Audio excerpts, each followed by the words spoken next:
अंबरनाथमध्ये भरदिवसा एका महिलेची चाकूने भोगसून हत्या झाल्याची घटना घडली आहे। या महिलेनं आपल्याच मित्राला 2.5 लाख रुपये उसने दिले होते। ते पैसे तो परत करत नसल्यामुळे त्यांच्यात वाद निर्माण झाला होता। या वादातूनच तिच्याच मित्रानं तिची हत्या केली।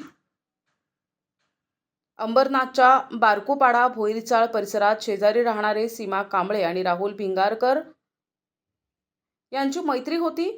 सीमाचा नवरा तिला सोडून गेल्यानं ती 13 वर्षांच्या मुलीसोबत एकटीच राहत होती। बेबीसिटिंगमध्ये काम करणाऱ्या सीमानं राहुल यांच्याशी असलेल्या मैत्रीतून त्याला 2.5 लाख रुपये उसने दिले होते।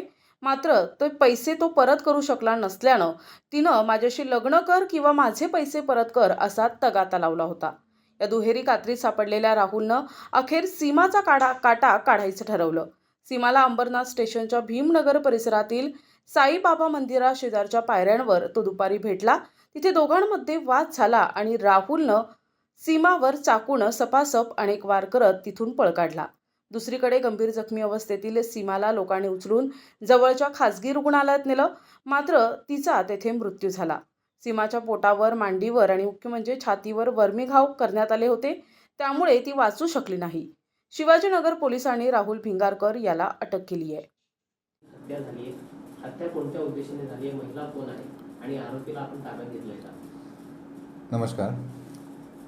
आज शिवाजीनगर पोलीस स्टेशनच्या हद्दीमध्ये एक खुनाची घटना घडलेली आहे। त्यामध्ये सीमा कांबळे वय 42 वर्ष या महिलेची हत्या झालेली आहे।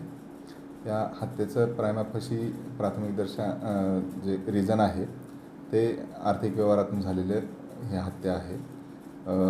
आरोपीने महिलेकडनं काही पैसे घेतलेले होते, त्या पैशाचा वापस करण्याचा तगादा लावल्यामुळे आणि ते पैसे वेळेवर न दिल्यामुळे दोघांमध्ये वाद निर्माण झाले होते।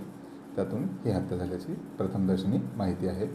यामध्ये आरोपीला आम्ही ताब्यात घेतलेला आहे आणि अटकेची आणि FIR दाखल करण्याची कारवाई चालू आहे।